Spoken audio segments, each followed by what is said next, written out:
everyone, happy Thursday and welcome to the 2019 Indianapolis NFL Scouting Combine here in Indianapolis, and welcome to Chargers Live. I'm Hayley Elwood, Chris Hayre, coming to you from the Convention Center, catching you up on all things Chargers because we've been here for a couple days now. Hayley and Hayre, we're back. I had to ask you, when was the last time we did Chargers Live? It was in New England. I think it was. Yeah, it's been a while, but this has been fun. It's an awesome event on the NFL calendar because it's a few weeks after the season, a couple weeks to free agency. You got the future of the NFL here and these prospects. You got coaches, executive reporters here now. So it's a wild scene, but it really is. It's like the NFL spring break. It is the NFL spring break, and it's kind of crazy because the end of the 2018 season wasn't that long ago, but this really kicks off the new year. Which is just right around the corner. I mean, March starts tomorrow. Free agency opens on March 13th with the new league year. We're so close to 2019, and it's always just a really fun event in general because, to your point, there's so many reporters. Every single team is here,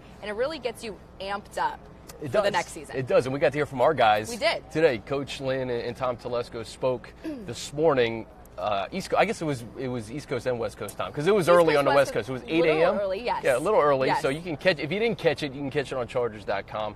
But when you hear those guys speak and talk about the new year, that kind of is the reset for me, right? Absolutely. You know, after New England, I think guys are still upset about the loss, but you move forward, and now there's a lot of promise going into 2019. Totally, and we want you guys to submit your questions, so please send them in if you have any questions about what Tom or Anthony said earlier today. We were there, so we can help you figure that out. But, it really is exciting, and like, exactly, to that point, the loss in New England obviously wasn't great, but in talking to pundits here, this Chargers team is one that they all really, really like and knew the last season there was something special about him, and they were bummed to see it end in New England, but they're excited for next season because they believe that this team can take it to the next level. Yeah, in December and really the beginning of January when they beat the Ravens, it felt like a team of destiny. It seemed like they were destined to get to Atlanta, but like any championship team, really, Hayley, you have to go through some adversity to get to that ultimate prize. And I think you look at Coach Lynn, first 2 years,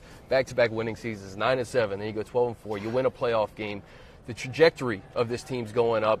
You have a Hall of Fame quarterback in Phillip Rivers, a lot of key veteran leaders on both sides of the ball, and a lot of young guys. Tom Telesco and company, they use their time well here because the last two drafts, all 14 guys they've selected, Hayley, they're on the roster. 13 have played in the game, 11 have started a game, and then the undrafted free agents like Eckler and Badgley and Mike Davis. So this Chargers football operations, they're ready to go. They're ready to go. 60 interviews they get with guys, 15 minutes an interview, not that much time. Not that much time. But to pare that list down from the 300 some prospects that are here in Indy, obviously way more in general, but it's crazy, and it is so much work for those guys and what they do over the next few days. Oh, yeah, and the scouts have been doing this year-round. They've been preparing for this, and, we even talked to Coach Lynn. They've been asking about specific prospects, and keep in mind, these coaches, they were coaching until mid-January. Yeah. So the scouts have been doing a lot of the work. The coaches are here.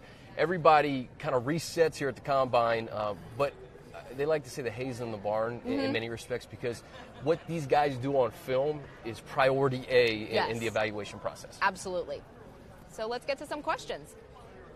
Which side of the ball do you think is more important to start the draft with, offense or defense? Okay, so producer Brian over here asked, or thank you for submitting, everyone, but the one that we got was which side of the ball is most important to start the draft with, either offense or defense? And it sounds like a cop-out of an answer, but I don't think you go either side. You go with whatever is best. Well, it's not a cop-out because that's what Coach Lynn said today. True. He said best available. He said his first year, he thought that they needed defense, but the best available players up there, Mike Williams, Lamp, and Feeney. You know, so you don't know how the board is going to fall, especially at 28. 17 is one thing, and I think a lot of people were shocked that Derwin James fell to the Chargers at 17. You go the year before, Mike Williams, you knew Mike Williams was going to be a top 10 pick. At 28, you were at the mercy of 27 other teams in terms of who's going to be there. And I think when you have a team like this, you just take the best player available. Yeah, the pool of players at that point is very large. Also, sorry I got a little loud because bench pressing is about to start. Yeah. Again, this didn't happen 25 years ago. There was not first of all, there's a fan bench press over here. The real deal is over here. So I don't even know if you can see the screen here, but it's like a mini little stadium arena that they put up, and guys are literally bench pressing behind us. Yeah.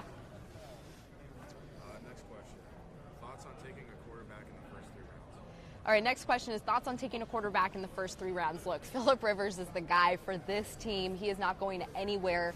Tom Telesco gets this question every year. He got it again today. Will the Chargers draft a quarterback? And, you know, they keep their options open. But, you know, Tom's they consistent. His message is consistent. Yeah. He says, you know, you plan for it, but, again, it's what the board dictates. Yeah. This year, the quarterback class, especially at the top, it's a little bit different than last year because last year, Darnold, Rosen, Baker, Josh Allen, Lamar Jackson. This year, Kyler Murray seems to be the highlight, the big storyline here in Indianapolis. Dwayne Haskins from Ohio State. Then there's some guys that we saw at the Senior Bowl a month ago. Daniel Jones, Drew Lock, Will Grier, Ryan Finley, I think, from NC State. So there's a lot of guys that maybe the Chargers consider in the first 3 rounds. But, you know, it's honestly, it's impossible to say right now. Literally. Yeah.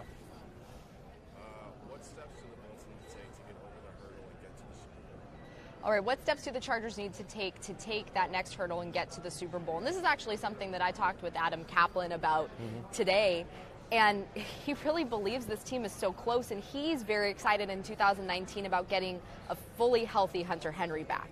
You saw him come back, obviously, in that New England game, but he really feels like he was such a missing link last year, and not really like the Chargers offense desperately needed him because they were very, very productive. But to have him back as like an X factor will be so big for this team. 100% agree with that. And then another guy on the offensive side of the ball, Forrest Lamp. Yeah. This will be Forrest's first healthy offseason. So I know that they drafted him in the second round for a reason. Yeah. Maybe he can further bolster that offensive line. But I think overall, too, Hayley, just experience. To have that experience of losing to a team like New England, that builds character. That just builds further experience for the guys that were not there, have not been there before. And I think sometimes you need to go through that. You need to experience those losses to eventually get to the wins. Absolutely. It's that adversity. And to your point about Forrest Lamp, Coach Lynn said today, you know, they brought him in to be a starter. But once he finally got healthy last season, the offensive line had already gelled, was already working together. Schofield was doing his thing, so it was hard. You don't want to mess up that chemistry that they had already built. So, who knows what, you know, is in store for him in 2019, but very good to see him finally fully healthy. And also, I think contributions from rookies. In the last 2 years, we've seen that, you know, Desmond King in year 2, an all-pro. Derwin James in year 1, an all-pro. Mike Williams in year 2, 11 total touchdowns. Uchenna Nwosu, the list goes on and on. Kaiser White earned a starting job before getting hurt. Right. So these guys have done really a masterful job of not only drafting at the top in the first round, but also those mid to late rounds. Yep.